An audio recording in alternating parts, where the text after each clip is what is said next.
दोस्तों, जब हम उदास होते हैं तो सिर्फ हमारा मन नहीं बल्कि शरीर भी बीमार हो जाता है। उदासी का एक इमोशन अपने साथ और कई नेगेटिव इमोशंस को ले आता है, जैसे सॉरो, ग्रीफ। हम लेजी हो जाते हैं, आलसी हो जाते हैं। हम नॉर्मल हालात में जो काम कर रहे होते हैं, हमसे वो काम भी नहीं होता। जब हम उदास होते हैं तो हमारे मन और शरीर की प्रोडक्टिविटी डाउन चली जाती है। हमारी वाइब्रेशन, हमारी चेतना का स्तर भी नीचे जाना शुरू हो जाता है और इससे हमारे बॉडी के 60 ट्रिलियन सेल्स को एक ऐसा खराब एनवायरनमेंट मिलता है जिससे हमारा शरीर जो हमारी स्वयं की हीलिंग कर रहा था, वो हीलिंग भी रुक जाती है। इसलिए ये एक इमोशन, या यूं कहें ये उदासी का एक इमोशन अपने साथ जो और अनेकों नेगेटिव इमोशंस को लेकर के आता है, वो हमारे शरीर के लिए एक बहुत बड़ा डैमेज, बहुत बड़ा नुकसान कर देते हैं।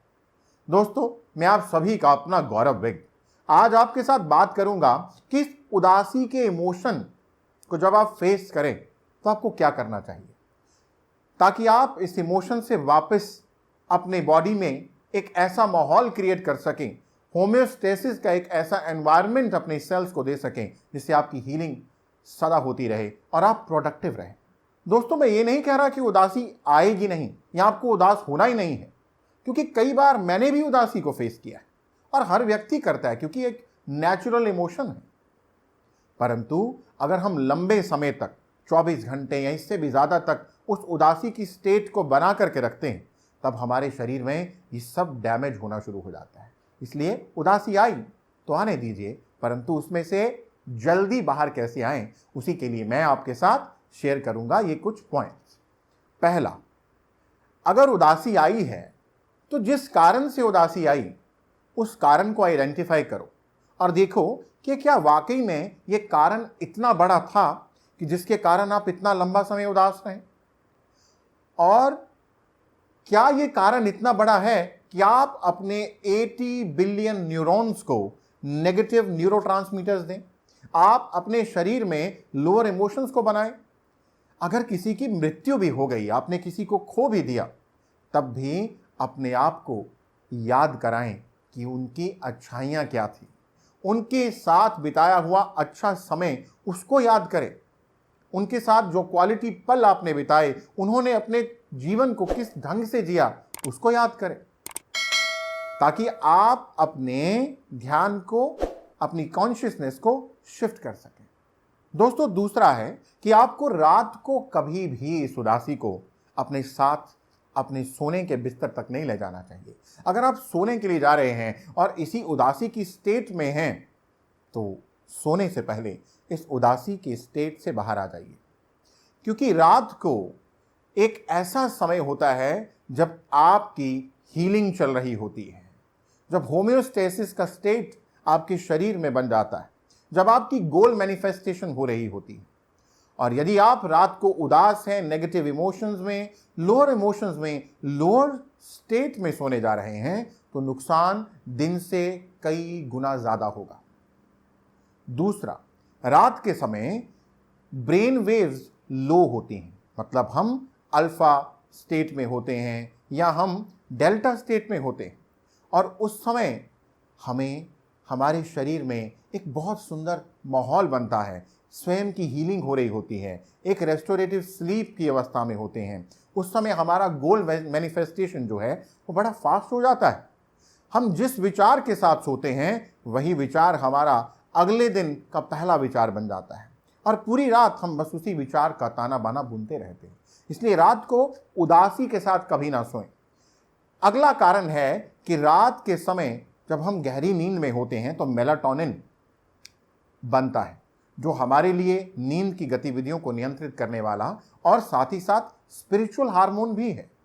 अगर हम रात को नेगेटिव स्टेट में सोने गए तो ये मेलाटोनिन की सीक्रेशन पर उसका बहुत बुरा प्रभाव पड़ेगा, और यदि मेलाटोनिन हमारे शरीर में पूरा अच्छी तरह से नहीं बनेगा, अच्छी क्वालिटी में नहीं बनेगा, तो हम बीमारियों की तरफ बढ़ रहे होते हैं। दोस्तों, अगर हम नेगेटिव नेगेटिव नेगेटिव सोचते चले जाते हैं और एक्सट्रीम नेगेटिव चीज़ों की कल्पना करने लग जाते हैं जो शायद रियलिटी में कभी भी ना हो।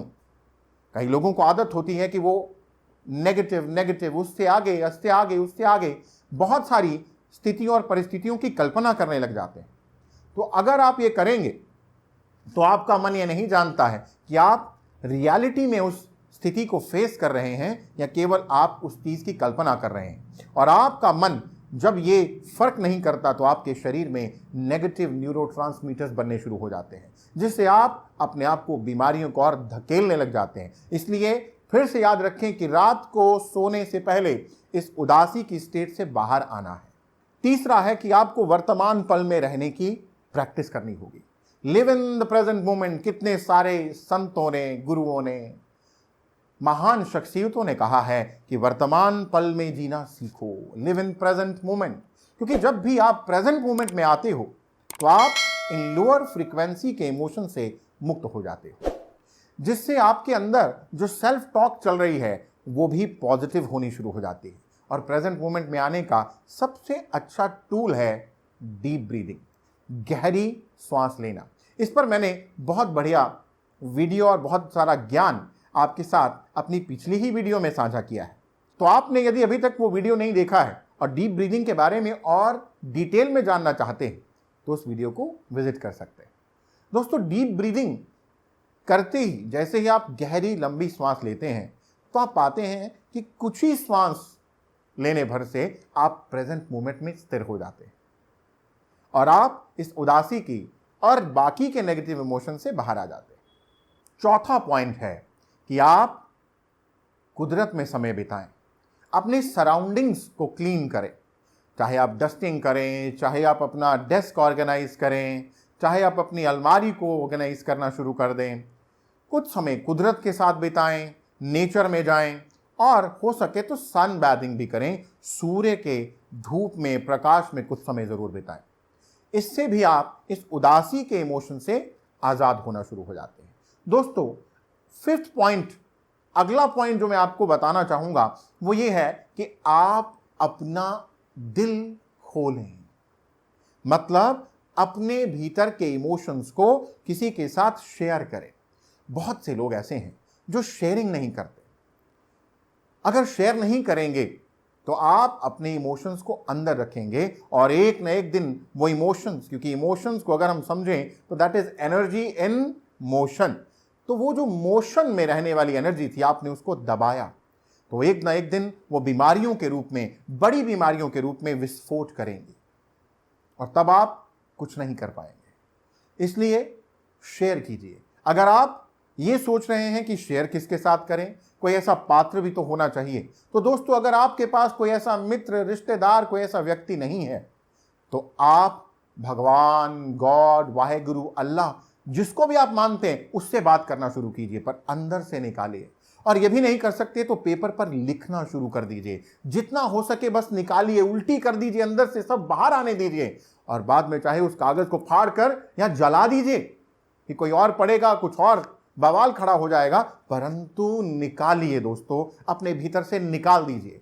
निकालेंगे तो आप इस नेगेटिविटी से, इस जंजाल से और इन बेड़ियों से मुक्त हो जाएंगे।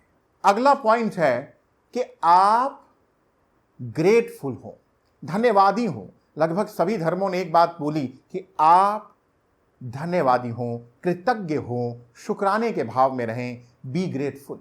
क्योंकि जब आप ग्रेटफुल होते हैं तो आप इन नेगेटिव इमोशन से कहीं ऊपर उठ जाते हैं और पॉजिटिव फ्रीक्वेंसी पर वाइब्रेट करते हैं।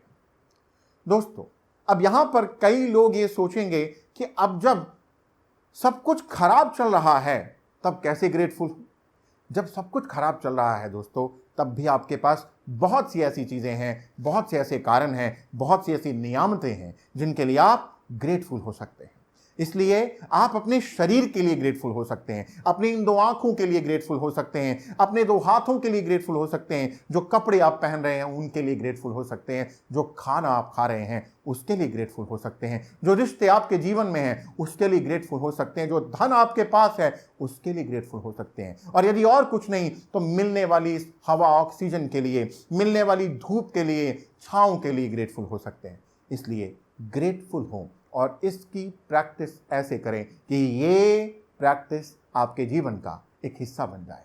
और दोस्तों, एक और बहुत खास चीज, अपने जीवन को एक पर्पस दें, अपने जीवन का मिशन ढूंढें, अपने गोल्स को रिविजिट करें। जब भी आप उदास हैं तो ये जानें, अपने पर्पस, अपने मिशन और अपने गोल्स को रिविजिट करें। देखें कि मेरा पर्पस क्या है, मेरा यहां आने का मिशन क्या है, मेरा गोल क्या है, और यदि मेरे गोल्स में कुछ कमी और ऊपर नीचे हो रहा है तो अपने गोल्स को रीडिजाइन करिए और अपने इस उदासी के इमोशन से बाहर निकलकर अपने जीवन को एक बड़ा रूप, बड़ा रंग दीजिए। एक बड़े कैनवस पर अपनी लाइफ को देखिए और इस उदासी के इमोशन या इसके ट्रैप से पूरी तरह से बाहर आ जाइए। आशा करता हूं आपको इस वीडियो में साझा की गई जानकारी अच्छी और लाभप्रद लगी। अगर ऐसा है तो आप इस वीडियो को सबके साथ साझा कीजिए जो भी आपके संपर्क में है, ताकि वो भी इस ज्ञान से, वो भी इस विजडम से